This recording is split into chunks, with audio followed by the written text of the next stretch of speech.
Le soir, avec Marceau. Radio X. 8h08, au bout du fil, il est journaliste, chroniqueur, auteur, conférencier, c'est l'enquêteur du paranormal. On a la chance de jaser au moins une fois par semaine. Christian Page, salut! Salut Yannick. Hey, écoute, je viens de t'arrêter, j'ai entendu dans la publicité qui vient de passer, oui. Les Saints, ils vont fêter au Centre Fleur de Lys, oui. Les 50 ans de la Camaro. Oui. Tu sais que... Oui. T'es un amateur de voitures, toi. Oh! Écoute, là, c'est ça que j'ai comme voiture. Oui, ben, en fait, j'en ai plusieurs, mais j'ai une Camaro. Hein. La première fois là que j'ai essayé ça, là, sur l'autoroute, écoute, puis j'ai appuyé sur l'accélérateur. Là, il n'y a pas de police qui nous écoute, là. Mais écoute, je peux-tu te dire que j'ai renfoncé dans la banquette, mon ami? Ça fait tout un effet, hein? Quelle bagnole! Écoute, bon, je comprends, là, les grosses voitures de luxe, là, Jaguar, Aston Martin, tout ça, là. Mais dans les voitures, disons, plus communes, là, écoute, je pense la rivalité Mustang-Camaro, mais moi, en ce qui me concerne, j'ai les deux. J'ai une Mustang, j'ai une Camaro. La Camaro, pour moi, est de loin supérieure. Ah ouais. C'est la vie d'un amateur de Camaro. Et dans 10 ans, dans 15 ans, on n'aura plus la chance de ressentir ce qu'on ressent dans ces véhicules-là, ce qu'on ressentait avec les vieux muscle cars des années 60. Ça va être rendu des véhicules électriques qui vont marcher beaucoup plus là sur le départ, on va se le dire, là, parce que c'est pas mal plus prime, mais on n'aura pas cette sensation-là d'être comme sur un cheval, comme sur un cheval de course. Ouais, voilà ce que les amateurs de voitures, de mécanique appelaient le torque. Ouais, exact. Je me rappelle, c'est l'expression qu'ils utilisaient. Ils disent ça, là, ça a du torque. Je me rappelle quand la première fois que j'ai fait l'essai d'une Camaro, là, c'est le feeling que j'ai eu, la puissance de ça, c'était vraiment extraordinaire. Quelle bagnole. Là, ouais. Moi, j'aime beaucoup les voitures, mais j'aime beaucoup les motos aussi. Puis la première fois que j'embarquais sur une moto, je me suis dit, ça fait du bien d'avoir quelque chose de performant entre les jambes. Ah, mais ça, je suis habitué, moi. Christian, on parle de quoi cette semaine? Hey, tu nous parles de quoi? De quelqu'un qui offre 100 000 $ à quiconque peut amener une preuve d'OVNI? Oui, c'est ça, parce qu'on en parle souvent. C'est assez amusant parce que on le sait, l'association des sceptiques, autant au Québec qu'aux États-Unis, hein, aux États-Unis, on l'appelle le CSI, le Scientific Committee for Investigation of the Unexplained, quelque chose comme ça. En fait, c'est l'association sceptique. On le sait, ils ont offert de temps à autre des sommes d'argent. Ça pouvait aller, si ma mémoire est bonne, je crois qu'à un moment donné, aux États-Unis, ça atteignait le chiffre de $1 million. C'était fait conjointement avec le magicien James Randi. Et c'était, en fait, on donne cette somme d'argent à quiconque va pouvoir prouver la réalité d'un phénomène paranormal. Donc, il y a beaucoup de gens qui ont des prétentions de faire de la télépathie, de la voyance et autres. Ouais. Et donc, mais inutile de dire que le montant n'a jamais été réclamé. Je tiens quand même à mettre un bémol.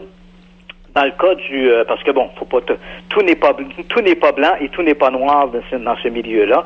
C'est vrai que dans le fameux prix James Randi que les sceptiques évoquent souvent pour dire voilà les phénomènes paranormaux s'ils existaient, des gens qui ont des prétentions auraient réclamé le prix. Mais il faut quand même savoir que dans le cas de James Randi, son fameux concours au $1 million, il était à la fois juge et jury. Okay. Il n'y avait aucun comité impartial qui évaluait la preuve. C'est James Randi qui disait, moi, je donne $1 million, mais il faut que tu me le prouves à moi. Donc, c'était en fonction de ce que lui décidait qui était bon ou pas bon. Donc, il peut y avoir de la mauvaise volonté des deux côtés. Des deux côtés. Et là, écoute, on arrive un peu dans ce domaine-là, c'est-à-dire si on parle de l'ère moderne des ovnis, des soucoupes volantes, comme on les appelait à l'époque, tout ça a commencé à peu près au lendemain de la Deuxième Guerre mondiale. Donc, on est à la fin des années 40, et là, les apparitions de ces mystérieux objets célestes se multiplient, et au départ, la presse va les baptiser les soucoupes volantes, et ensuite, ça va devenir les ovnis, puis aujourd'hui, c'est le nom qu'on leur connaît. Donc, malgré toutes les années écoulées, jusqu'à présent, faut pas se le cacher, jamais personne n'a apporté la moindre preuve matérielle, physique, que ces ovnis, parce qu'il n'y a pas de doute que les ovnis existent, si on accepte l'expression objet volant non identifié, donc les gens voient, observent des choses qu'ils n'expliquent pas. Même les autorités, je pense par exemple aux autorités américaines, entre 1947 et 1969, ils ont tenu successivement 3 commissions d'enquête sur les ovnis et ils ont eux-mêmes reconnu, contrairement à ce que disent les ufologues, l'armée elle-même a reconnu qu'il y avait un certain nombre d'observations qu'ils n'arrivaient pas à expliquer. Ça ne veut pas dire qu'on était visité par des extraterrestres. Ça voulait simplement dire qu'il y avait des phénomènes aériens qui échappaient à toute forme d'explication. Et c'est un peu ce que reprend ici notre personnage, un certain James Fox, qui est un réalisateur de documentaires, c'est un Américain, il est passionné d'ovnis, il parcourt le monde un peu à la recherche de bonnes histoires sur les ovnis, et alors qu'il était en Australie la semaine dernière, il a donc annoncé qu'il offrirait 100 000 $ à quiconque lui apporterait la preuve, non pas que les ovnis existent, mais que les ovnis sont bel et bien de nature extraterrestre. Parce qu'il est là si on peut dire, le nœud du problème. C'est pas de savoir s'il y a des objets volants non identifiés. Il y en a. Mais est-ce que ce sont des avions secrets? Est-ce que ce sont des prototypes? Est-ce que ce sont des drones qui sont inconnus du public? On ne sait pas. Mais de prétendre qu'il s'agit de visiteurs de l'espace, ça, on n'a jusqu'à maintenant aucune preuve. Puis c'est un peu facile de toujours prétendre qu'elle est sous la bannière de l'armée américaine. Hein? Une soucoupe volante s'est écrasée dans le désert, mais l'armée l'ont récupérée. Hein? Il y a toujours l'armée quelque part qui récupère tout, puis que finalement, il n'y a jamais de preuve qui subsiste. Alors, ce type, James Fox, annonce donc ce prix du 100 000 $. C'est pas la première fois qu'il le propose. En 2013, lors d'un congrès sur les ovnis aux États-Unis, il avait annoncé qu'il offrirait 100 000 $ à quiconque lui apporterait une preuve de ses visites extraterrestres. Mais il avait fait cette annonce-là essentiellement sur le marché américain, si je puis dire, entre guillemets. Et depuis 2013, aucun ufologue ou spécialiste des ovnis américains n'est arrivé avec cette preuve de visite extraterrestre. Il y a bien en ce moment, toujours d'après James Fox, il y a en ce moment un objet qui lui aurait été remis, qui aurait été retrouvé dans le désert du Nouveau-Mexique, qui remonterait à la fin des années 40, qui actuellement est à l'étude. Mais on n'a pas encore le résultat, donc il est un peu trop tôt pour clamer qu'il s'agit d'un engin extraterrestre. Mais dans le cas présent, James Fox donc annonce ce prix de 100 000 $, mais il l'ouvre à l'échelle de la planète au complet. Donc, que vous soyez français, britannique, australien ou même de l'Union soviétique, de l'ancienne Union soviétique, si vous avez cet objet, James Fox est prêt à vous payer 100 000 $ pour ça. Et il espère, avec cette annonce, délier des langues ou réussir à ouvrir des portes, en fait, parce que, toujours selon les rumeurs, tu comprends, les autorités canadiennes, américaines, étrangères auraient quelque part dans leurs archives des preuves de ces visites extraterrestres. Alors James Fox espère que son prix va inciter des gens qui travaillent dans ces milieux-là à ouvrir leurs boîtes, à sortir ces objets-là et à les montrer publiquement pour que ainsi on ait la preuve, une fois pour toutes, de l'existence de ces visiteurs extraterrestres. Et de mémoire d'homme, dans l'histoire, t'as jamais eu vent qu'il y a eu un objet qui a été montré au public et dont on ne connaissait pas la provenance? Non, jamais. Il y a des gens qui disent, les gens qui ne sont pas très férus de chimie ou de physique, disent, ouais, mais de l'aluminium qui viendrait de Mars ou de l'aluminium sur la Terre, la composante de l'aluminium reste la même, c'est vrai, mais il y a quand même des signatures, hein, les isotopes seraient différents et la signature serait différente. C'est-à-dire que si moi je prends de l'aluminium, déjà sur Terre, on voit des différences. Si je prends de l'aluminium, par exemple, qui vient d'Europe ou d'aluminium que je vais récolter aux États-Unis, hein, le métal lui-même, là, à son état pur, il y aura une signature qui va m'indiquer à peu près sa provenance. Donc, s'il venait d'une autre planète, bien sûr, il y aurait cette même signature. Et jusqu'à maintenant, aucun objet n'a jamais réussi à passer ce filtre-là. On n'a jamais eu entre les mains un objet avec la preuve sous la main qu'il s'agissait d'un objet extraterrestre. Il y a des gens, c'est toujours un peu mystérieux, hein. Je sais qu'aux États-Unis, par exemple, il y a des gens qui ont procédé à des extractions de soi-disant implants extraterrestres. Donc, des gens qui disaient avoir été enlevés par des extraterrestres et sur lesquels où les extraterrestres auraient placé des petits objets, des sortes de transmetteurs ou de transpondeurs pour pouvoir les localiser. C'est quand même curieux comme façon de faire. Là, ils viennent du fin fond du cosmos, ils sont obligés de nous mettre un collier à chien pour pouvoir nous retrouver. Mais enfin, quoi qu'il en soit, il y a des gens qui se sont plaints d'avoir été enlevés par des extraterrestres et qu'ils avaient dans leur corps des petits objets. Hein, c'est vraiment presque microscopiques, là, sous la chair, quelque part. Et jusqu'à maintenant, on en a retiré plusieurs de ces soi-disant implants extraterrestres.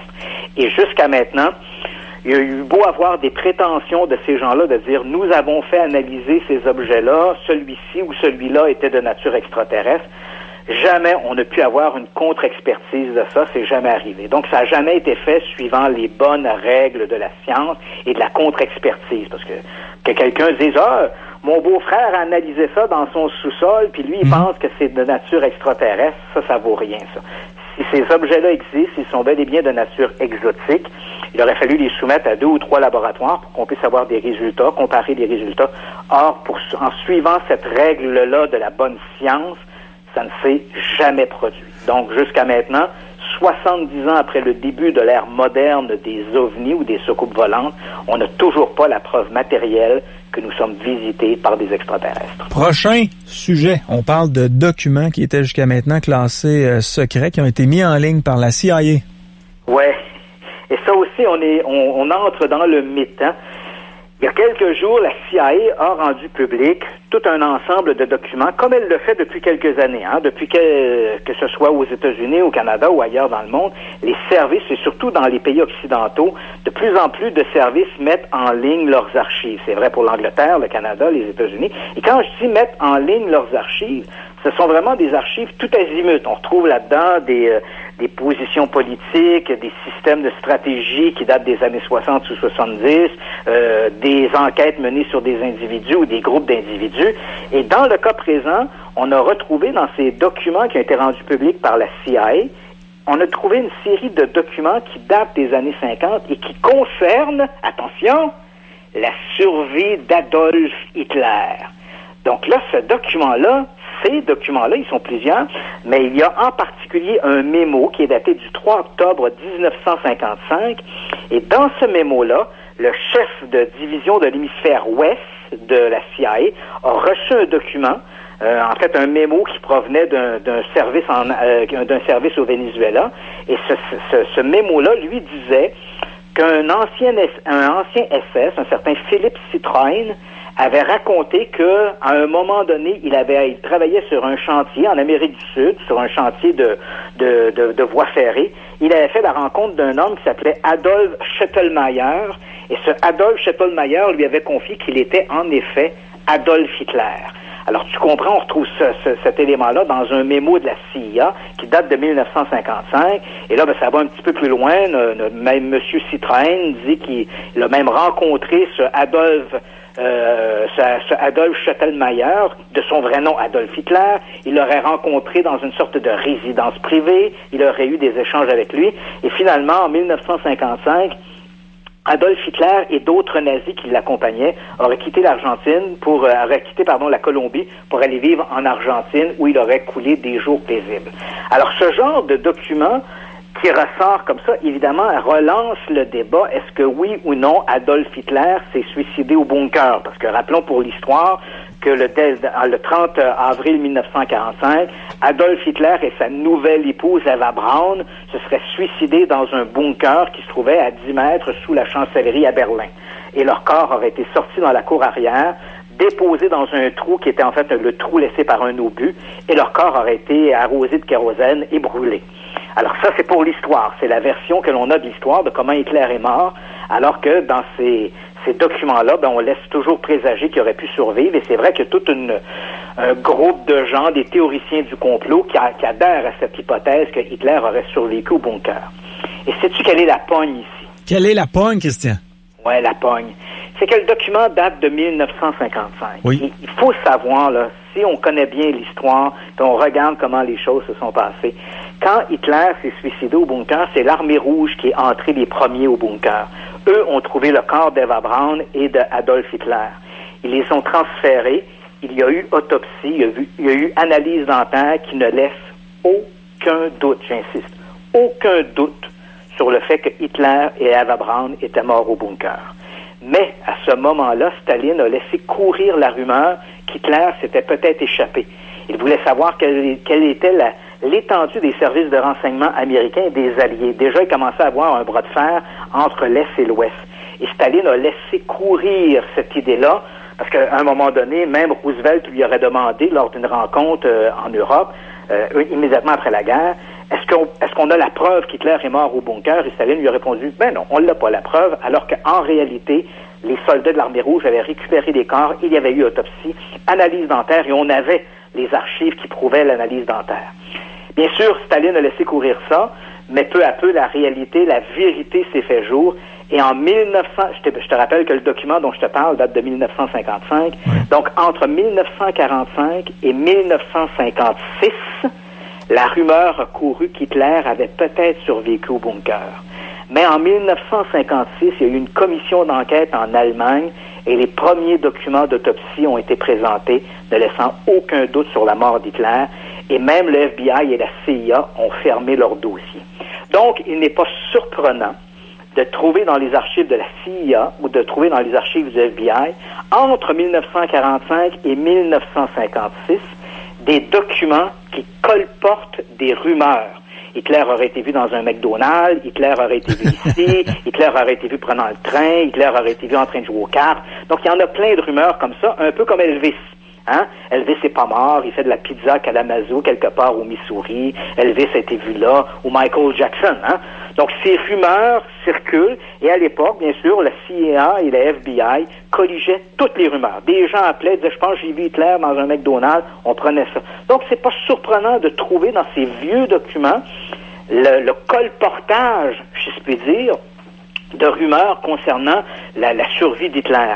Mais tu n'en trouveras pas après 1956. Après 1956, il y a eu cette fameuse commission d'enquête en Allemagne avec les Alliés. On a présenté des images de la mâchoire d'Hitler et en fait, il y avait un pont dentaire qui était très, très particulier, qui avait été d'ailleurs reconnu par son dentiste et l'assistant dentiste qui avait formellement reconnu son travail. C'était bel et bien la mâchoire d'Hitler, parce que vous comprenez que le corps était entièrement carbonisé quand ils l'ont trouvé, mais les dents ne mentaient pas, l'empreinte dentaire ne mentait pas.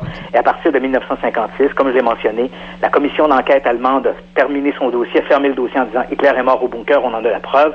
Et au même moment, la CIA et le FBI ont cessé eux aussi de colliger ces fameuses rumeurs sur la survie d'Hitler. Mais pourquoi la CIA, Christian, se permettre de libérer ces documents-là alors qu'ils savent que Hitler est décédé dans son bunker? Parce que ça va avoir juste un effet, c'est que les théoriciens du complot vont reprendre ces documents-là, puis ça va leur faire un argument de plus. Là. Non seulement vont les reprendre, mais je te rappelle qu'il y a même une série complète à la télé. Oui. Où on s'alimente uniquement de ces documents-là. Mm-hmm. Donc, on est allé piger dans les archives du FBI et de la CIA, et on nous sort ces documents-là qui datent tous d'avant 1956. Et là, on nous fait à croire, regardez, dans un document du FBI, ici, quelqu'un rapporte qu'il a vu Hitler prenant le train. Hey, le FBI et la CIA, c'est peut-être des services de renseignement. Si toi ou moi ou n'importe quel citoyen avait un soupçon sur quelque chose qu'on appelait, ces gens-là étaient tenus de prendre notre déclaration parce que c'était des intervenants fédéraux. Tu comprends? Oui. Fait que qu'est-ce qui se passait? Ben, bien sûr, on disait, on a reçu un appel cet après-midi, Madame Gertrude de Tartampion dit avoir vu Hitler dans un McDonald's en train de manger un Big Mac. Fait que là, évidemment, comme la loi d'accès à l'information oblige à barrer le nom de Madame Tartampion, là, t'as un bloc noir, puis là, ensuite, c'est suivi de « a vu Adolf Hitler manger un Big Mac dans un McDonald's ». Et là, on essaie de nous faire à croire que ça, ce sont des documents sérieux qui proviennent des archives du FBI. Oui, ça provient des archives du FBI, mais si tu fais une recherche, tu vas en trouver aussi sur la survie de Elvis, la survie de Michael Jackson, sur la survie d'à peu près n'importe quoi, Marilyn Monroe, James Dean et tout ce que tu voudras. T'sais. Fait que ça, c'est pas très sérieux, mais ça fait de la bonne TV. Ça fait vendre. On fait de la TV avec ça. Ouais. Ben, la peur, ça fait vendre. Oui, c'est ça. Ça fait vendre. OK. Dans 20 ans, dans ton prochain sujet, est-ce que je peux espérer que dans 20 ans, je puisse manger une belle grosse cuisse de mammouth? Ben, c'est ce qu'espèrent certains chercheurs, hein. C'est ce qui a été annoncé la semaine dernière. En fait, c'est un scientifique qui est spécialisé dans le clonage, un spécialiste sud-coréen. Et là, je m'excuse si mon coréen n'est pas très bon. C'est Wang Wong-suk. Ah, c'est pas pire. Wang Wong-suk, c'est pas comme Nguyen Phuc, là, mais bon, ça s'inscrit à peu près dans la même lignée. Donc, lui dirige un laboratoire, une fondation biotechnique de recherche en Corée du Sud, et il est associé au centre de recherche sur les mammouths, qui est situé à Yakoutsk, en Russie. Donc, il faut savoir que le centre des mammouths, eux, ont déjà en présentation plusieurs spécimens de mammouths qui ont été retrouvés dans le pergélisol, donc qui sont excessivement bien conservés. Donc, les mammouths, là, pour ceux qui l'ignorent, c'est l'ancêtre de nos éléphants d'Asie, l'ancêtre de nos éléphants d'Afrique, et il a disparu il y a à peu près 15 000 ans. Les derniers mammouths ont disparu il y a à peu près 15 000 ans. Mais comme cette disparition, elle est relativement récente à l'échelle de l'histoire de l'humanité, ben on comprend qu'on en trouve comme ça des spécimens, et en particulier dans des régions où il faisait très froid, des spécimens qui sont bien conservés. Alors, il y a 2 ans, on a créé une sorte de fondation avec l'idée de cloner un mammouth. Donc là, évidemment, on entre dans un domaine un peu de science-fiction, parce que je te cacherai pas que la plupart des scientifiques à travers le monde sont excessivement sceptiques à cette idée-là. Raël a réussi? Oui, Raël, il réussit à cloner des humains, oui. Mais il s'était aussi lancé dans le clonage des clitoris. Oui, c'est ça. Il voulait combattre l'excision en recréant des clitoris. Ouais. Il avait même créé une fondation qui s'appelait Clonaid ou quelque chose comme ça. Bon, enfin, quoi qu'il en soit, on s'éloigne du sujet. Un tout petit sujet qui fait beaucoup parler. Mais revenons à nos mammouths. Oui, faudrait pas trop chatouiller les autres histoires. Hein. Oh non, parce que là, écoute. Et dans le cas de notre mammouth, donc on annonce il y a 2 ans qu'on va prélever des échantillons d'ADN et qu'à partir de cet ADN, qu'on va mixer, parce que l'ADN, il est bien sûr endommagé, même si on a des spécimens qui sont bien conservés, on a quand même un ADN qui est endommagé. Et on prétend, ce groupe de chercheurs dirigé par Wang Wung-suk, prétendent qu'en le mélangeant avec des éléphants d'Asie, les plus proches parents du mammouth qu'on retrouvait en Sibérie, il sera possible de recréer la chaîne génétique et de recréer un mammouth vivant. Est-ce que tu y crois? Comme dans Jurassic Park? Moi, je t'avoue que je n'y crois pas du tout. Et c'est à peu près aussi le sentiment, je dirais à peu près, de la communauté scientifique internationale. On ne croit pas possible la création à si court terme, parce que eux annoncent que ça va se faire au cours des 2 ou 3 prochaines années. Et de croire à la réalité d'un tel projet dans un si court laps de temps, les scientifiques n'y croient pas du tout. Pour eux, tout ça est de la fiction. On essaie de vendre quelque chose. On essaie de financer des projets un peu bidons. On veut attirer du tourisme. Bref, toutes les raisons sont sur la table. Mais l'idée de recréer un mammouth de cette manière-là semble à peu près invraisemblable pour l'ensemble de la communauté scientifique. Ça se peut qu'ils se trompent. Et même, je te dirais, à la rigueur, j'espère qu'ils se trompent parce que, comme toi, j'aimerais bien, de mes yeux, voir un vrai mammouth vivant. Oui. Mais bon, je suis pas certain que ça va se faire. En tout cas, quoi qu'il en soit, notre scientifique Wang Wung-suk a annoncé la semaine dernière, donc, qu'il était passé que l'étape numéro 1 avait été franchie. Il n'a pas dit quelle était cette étape numéro 1. Je ne sais pas si l'étape numéro 1, c'est de regarder le fossile qu'on a dans le musée. Mais bref, il dit que l'étape numéro 1 a été franchie et il se prépare à entamer l'étape numéro 2. Sans trop donner non plus d'indications sur qu'est-ce que c'est que cette étape numéro 2.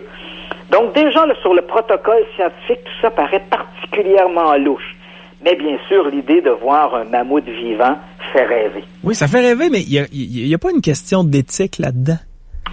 Je ne sais pas si quand on parle d'animaux, il y a ce sens de l'éthique qui est réellement à être considéré. Je me suis toujours dit, Christian, tu sais, quand les Israéliens ont pensé faire un enfant en laboratoire, là, je me suis toujours dit... Ils ont réussi, disent-ils. Ils ont réussi quand même. C'est un peu comme l'image de leur chef, là, c'est un clown. Ouais. Mais... on n'a pas vu la preuve de ça, là. Hein? Exact. Mais je me suis toujours dit, tu sais, si ces gens-là sortent dans les médias et en parlent, c'est peut-être parce qu'il y en a d'autres avant qui l'ont essayé sans en parler. Oui, absolument, c'est bien. Je ne te cacherai pas que sur le plan éthique, je ne serais pas surpris d'apprendre demain, j'espère que non, mais je ne serais pas surpris, par exemple, d'apprendre par une fuite que des scientifiques dans quelques laboratoires X ou Y, parce que c'est vrai que les dans différents pays, on n'a pas tout à fait le même éthique scientifique que dans d'autres. Mm-hmm. Je serais pas étonné d'apprendre qu'on s'est déjà prêté à des tests ou des essais de laboratoire ADN sur des humains, sur du matériel humain. Mais bon, en théorie, l'idée de cloner un humain, ça ne s'est jamais fait. Et ça irait à l'encontre de toutes sortes de règles de bioéthique que de faire ça. Moi, je gagerais un 2 sur la Corée du Nord. Au niveau de l'éthique, là? Ouais, la Corée du Nord. D'ailleurs, le Dr. Souk, il vient de la Corée du Sud. Ah, beaucoup moins pire. D'ailleurs, pour te donner un petit exemple, pour en finir avec cette histoire de mammouth, il y a un animal qui fait fantasmer beaucoup de gens dans ce milieu-là. Les animaux disparus, bizarroïdes, on appelle ça la cryptozoologie. C'est sûr que quand on parle de cryptozoologie, les super vedettes sont le Bigfoot, le Yeti, le monstre du Loch Ness. mais ça l'englobe tous les autres animaux qui ont ou bien vécu et qui sont disparus, ou bien dont on pense qu'ils pourraient exister, mais qu'on n'a jamais vu. Donc, les gnomes, les fées, les farfadets, les licornes, les schtroumpfs, bon, tu les as toutes. Et un animal qui fait particulièrement fantasmer et qui, lui, a bel et bien existé, c'est une espèce de kangourou. Hein, c'est un marsupial, donc de la famille des kangourous, mais qui avait de l'air d'un chien et qui existait en Australie, qui s'appelait le thylacine. Le thylacine ou le tigre de Tasmanie. Cet animal était très particulier. Il avait une mâchoire qui était tout à fait extraordinaire. Il y a des films qui le montrent sur Internet. Il suffit de taper thylacine ou tigre de Tasmanie. Le dernier est mort dans un zoo sur l'île de Hobart, hein, une île qui est au sud de l'Australie. Il est mort en 1936 de mémoire. Et il est mort parce que son gardien avait oublié de le rentrer le soir. Fait qu'il est mort gelé. C'est aussi stupide que ça. Et cet animal, ce tigre de Tasmanie, le thylacine, donc le dernier spécimen vivant est donc mort en 1936. Depuis, on n'en a jamais vu officiellement encore vivant. Je sais qu'on a même fait un film il y a quelques années de Hunter, le chasseur, avec William Dafoe, où lui se lance à la chasse d'un dernier thylacine dans une forêt d'Australie qu'on aurait vu. Mais c'est un mythe. En fait, depuis 1936, officiellement, le thylacine n'existe plus, même si chaque année, des gens prétendent en avoir vu un sur une route, en avoir croisé un dans un boisé ou une forêt. Officiellement, l'animal n'existe plus. Et on a non seulement le dernier est mort en 1936, donc on a un ADN qui est proche, on a encore la carcasse de l'animal, et on a à l'époque où le thylacine était vivant, on a des petits bébés thylacines qui sont conservés dans des espèces de pots qui contiennent de l'alcool ou de la formol, peu importe, ils sont conservés. Et là, ici, on parle d'un animal qui a moins de 100 ans, là, et l'ADN est trop endommagé, même pour un animal qui a qu'un siècle, l'ADN est trop endommagé pour pouvoir recréer en laboratoire un thylacine. Alors tu t'imagines, si le thylacine pose un sérieux problème technique aux spécialistes de l'ADN, imagine-toi un mammouth qui est disparu depuis 10 000 ans. Effectivement. Prochain sujet, on a entendu parler il y a de ça quelques semaines. Au départ, on parlait de diplomates américains qui avaient des mots MAUX, là, des mots particuliers à Cuba. On se plaignait. Il y avait des diplomates américains qui étaient malades. Et là, dans les derniers jours, on a appris qu'il y avait un diplomate canadien aussi qui était malade. Et il aurait contracté ces petits mots-là à l'intérieur des ambassades. Voilà. En fait, on est vraiment un peu dans un mystère, théorie du complot. On ne sait pas trop. Comme tu l'as mentionné, d'abord, ce sont des diplomates américains qui ont été affectés par ça. Ce sont tous des gens qui étaient en poste à Cuba. Donc, et les symptômes vont de la migraine à des problèmes d'élocution, des lésions cérébrales. C'est quand même très mystérieux. Et ces gens-là disent ils n'ont pas été atteints par une arme ou quoi que ce soit. Ils ont simplement entendu une espèce de bourdonnement et peu à peu, ces mots se sont développés. Alors là, on entre dans la théorie du complot. Est-ce qu'il y aurait des gens qui auraient des armes soniques? Jusqu'à maintenant, c'est vrai que ce sont des projets sur lesquels ont planché dans les années 50 et 60 les Américains. Donc, essayer de trouver des armes un petit peu bizarroïdes par le son, les micro-ondes et tout ça. Mais ça n'a pas connu beaucoup de succès, ça n'a pas fonctionné à grande échelle. Alors là, voilà qu'on a ces diplomates américains, il y a quelques semaines. On n'a pas prouvé la culpabilité de Cuba. Néanmoins, un diplomate cubain qui était en poste aux États-Unis a été renvoyé à Cuba. Apparemment que ça n'a aucun lien, nous dit-on, mais bon, c'est quand même, les coïncidences, c'est quand même extraordinaire. Mais quoi qu'il en soit, comme tu l'as mentionné maintenant, on sait qu'au nombre de ces gens qui sont devenus malades au cours des derniers mois suite à l'exposition de quelque chose, on sait maintenant qu'il y a aussi un diplomate canadien. Et encore une fois, la CIA, les services de renseignement américains ont enquêté là-dessus. Ils ont eu une assez bonne collaboration de la part des autorités cubaines. Mais jusqu'à maintenant, on nage en plein mystère. Il semble que les autorités cubaines ne soient pas mêlées ni de près ni de loin à cette histoire. On ne sait même pas s'il s'agit d'une arme sonique ou quelle qu'elle soit, là. C'est une hypothèse, on émet ça. Même si beaucoup de médecins ont des sérieux doutes en disant une arme sonique pourrait causer des problèmes peut-être auditifs, mais que ces problèmes entraînent des difficultés d'élocution, ça semble assez invraisemblable. Ben, je lisais qu'avec le son, on avait réussi à faire chauffer certaines surfaces. Des surfaces, on a même réussi à déplacer des objets. Ouais. Donc, il est possible, effectivement, d'utiliser le son et de l'utiliser pour en faire une arme. Mais dès que l'enquête a commencé, la première chose qu'ont fait les spécialistes, les enquêteurs de la CIA, c'est d'aller voir des spécialistes dans des institutions prestigieuses. On pense par exemple au MIT, le Massachusetts Institute of Technology, qui regroupe les meilleurs cerveaux dans ce domaine-là. Et quand on a présenté l'idée qu'ils pouvaient être des armes soniques, la plupart d'entre eux ont rejeté cette hypothèse-là. Pour l'instant, on n'a pas la moindre idée de quelle est la cause de ces problèmes. La seule chose que l'on sait, c'est que tous les gens qui ont été affectés par ça étaient en poste à Cuba, et ça semble être quelque chose qui a été fait de manière délibérée, comme si on avait volontairement visé ces gens-là, parce que ce ne sont que des diplomates étrangers qui ont été atteints de ça. Donc, on n'a pas de gens des gens civils cubains ou d'autres, ou des gens qui appartiendraient au corps diplomatique cubain qui ont été affectés par ça. Essentiellement des diplomates étrangers et principalement des diplomates américains. Comme s'ils avaient été ciblés volontairement par une source anonyme pour les rendre malades. Mais en ce moment, on est au début de l'automne, pratiquement qui est à nos portes, et on est toujours sans aucune hypothèse sérieuse pour expliquer quelle est la cause de ces mots mystérieux qui touchent les diplomates. Le mystère reste entier. Pour l'instant, oui. Comme dirait Christian Page. Voilà. C'est comme ça que tu le dirais, hein? C'est comme ça que je le dirais. Hey, reste entier. Christian, ton nouveau livre, comment ça va, les ventes, là? Ben, jusqu'à maintenant, un très bon accueil du livre. Hein? C'est l'enquêteur des théories du complot. Et il y a quelques jours, j'ai eu droit à une critique dithyrambique dans le Journal de Montréal. Je ne sais pas si ça a été publié dans le Journal de Québec, mais à tout le moins, le Journal de Montréal a fait une très, très belle critique de cet ouvrage, disant que c'était un ouvrage qui était sain pour l'esprit. Donc, souvent, on n'a pas toujours des bonnes critiques, surtout quand on touche des domaines comme le paranormal, tout ça. C'est souvent un sujet qui est considéré un peu léger par les critiques littéraires.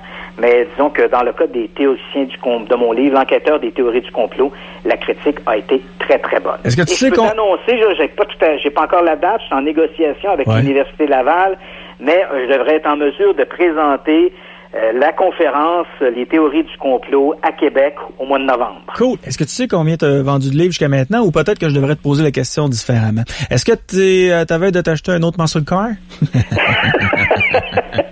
Pour l'instant, on ne le sait pas. Le livre est entré sur le marché fin du mois d'août. Ouais. Donc, tu vois, on est un peu trop tôt. Là. On a à peu près un mois de vente. J'ai pas les chiffres.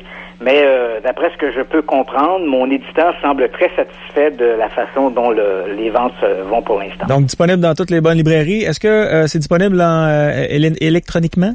Absolument. Il y a la version, on peut l'acheter version papier ou la version électronique. ChristianPage.ca pour plus de détails. Merci beaucoup! Ça me fait plaisir. Bonne soirée à tous. Christian Page, l'enquêteur du paranormal qui est avec nous chaque mercredi. Puis à la fin du mois, donc la semaine prochaine, je me trompe pas, il devrait venir faire un tour pendant 1 heure. Quand il vient pendant 1 heure, c'est le vendredi. On réserve nos vendredis à Christian Page. Plus de détails, christianpage.ca. Christian, c'est un journaliste, un chroniqueur, auteur, conférencier. On adore discuter avec lui. On adore ses histoires. 20h42, on fait une courte pause pour nous joindre en studio sur le live à radiox.com.